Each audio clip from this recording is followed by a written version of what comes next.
Hindi lubos akalain ng nobyo ng isa sa mga biktima sa insidente ng pagkahulog ng pampasaherong bus sa bangin sa Barangay Fabrika sa Hamtik, Antique. Na huling tanghalian na pala nila iyon ng kanyang girlfriend sa mismong araw kung kailan ito nangyari Martes, Desyembre 5.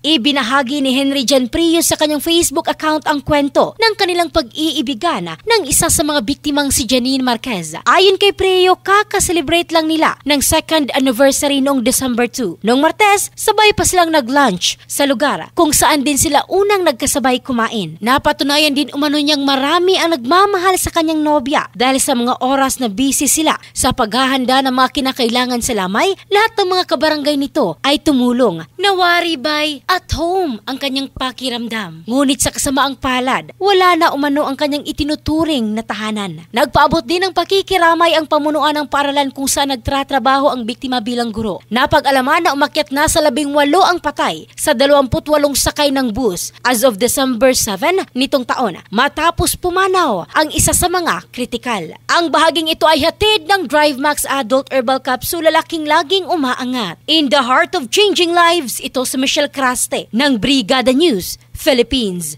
the Music and News Authority.